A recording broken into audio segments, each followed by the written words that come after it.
இன்றைக்கான mini vlog என்னென்னு பார்த்தரலாமா? டின்னருக்கு சிக்கன் 65யும் சிக்கன் கிரேவியும் தான் ரெடி பண்ணியிருந்தேன். அதுக்கு ஒரு பேனில் ஆயில் ஹீட் ஆனதுமே ஸ்பைசஸ்லாம் ஆட் பண்ணி கருவேப்பிலை கொஞ்சோன்னு போட்டு 2 பெரிய வெங்காயத்தை ஆட் பண்ணியிருக்கேன். பெரிய வெங்காயம் நல்லா கோல்டன் ப்ரௌனாக வர வரைக்கும் நல்லா ஃப்ரை பண்ணி எடுத்துக்கோங்க.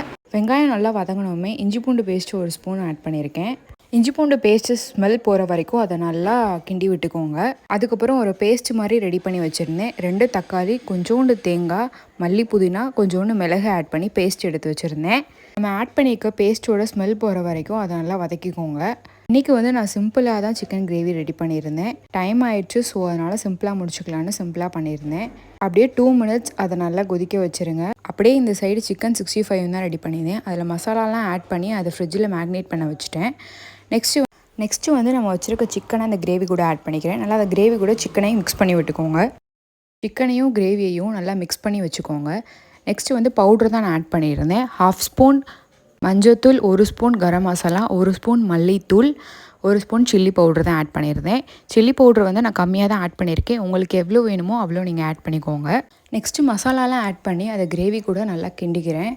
நல்லா அதை ரெண்டையுமே மிக்ஸ் பண்ணி விட்டுக்கோங்க. கிரேவியும் மசாலாவும் நல்லா ஒன்று சேர்கிற மாதிரி. நார்மலாகவே இது சப்பாத்தி, பூரிக்கு தான் நாங்கள் சாப்பிடுவோம். மோஸ்ட்லி தோசைக்கு தான் சாப்பிடுவோம். இன்றைக்கி இட்லிக்கு தான் ட்ரை பண்ணியிருந்தோம். சீரியஸாகவே சூப்பராக இருந்துச்சு. நீங்களும் ட்ரை பண்ணி பாருங்கள் எப்படி இருக்குன்ட்டு. இப்போ நம்ம கிரேவி ரெடி பண்ணது நல்லா பாயில் ஆக ஆரம்பிச்சிருச்சு. அப்போ லாஸ்ட்டில் மல்லி புதினா ஆட் பண்ணிக்கிறேன். அதுவும் கிரேவி கூட நல்லா மிக்ஸ் பண்ணி விட்டுக்கோங்க. அடுத்து தேவையான அளவு சால்ட் ஆட் பண்ணியிருக்கேன். சால்ட்டுமே நான் கம்மியாக தான் ஆட் பண்ணுவேன். உங்களுக்கு எவ்வளோ வேணுமோ நீங்கள் அவ்வளோ ஆட் பண்ணிக்கோங்க. மோஸ்ட்லி இந்த மாதிரி சிக்கன், பீஃப் இதெல்லாமே கோகோனட் ஆயிலில் செஞ்சால் கொஞ்சம் டேஸ்ட்டு நல்லாயிருக்கும். ஸோ நானும் கோகோனட் ஆயில் தான் யூஸ் பண்ணியிருந்தேன். ரொம்ப மிக்ஸ் பண்ணிக்கிட்டே இருக்காதீங்க. ரொம்ப மிக்ஸ் பண்ணோன்னா கறி பீஸாக உடஞ்சிரும். ஸோ அதனால் அப்படியே விட்டுட்டு ஒரு 2 மினிட்ஸ் அதை லோ ஃப்ளேமில் வச்சு நல்லா கொதிக்க விட்டுருங்க.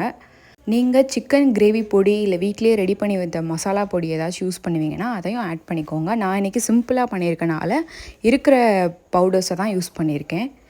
லாஸ்ட்டாக கொஞ்சோண்டு பெப்பர் ஆட் பண்ணியிருக்கேன். பெப்பர் ஆட் பண்ணிவிட்டு லைட்டாக மிக்ஸ் பண்ணி விட்டுட்டு ஒரு 2 மினிட்ஸ் அப்படியே கிரேவியை விட்டாச்சு. அடுத்து எங்களுக்கு சிக்கன் 65 தான் ரெடி ஆகிட்டு இருந்துச்சு. நல்லா அதையும் ஃப்ரை பண்ணி வச்சுட்டேன்.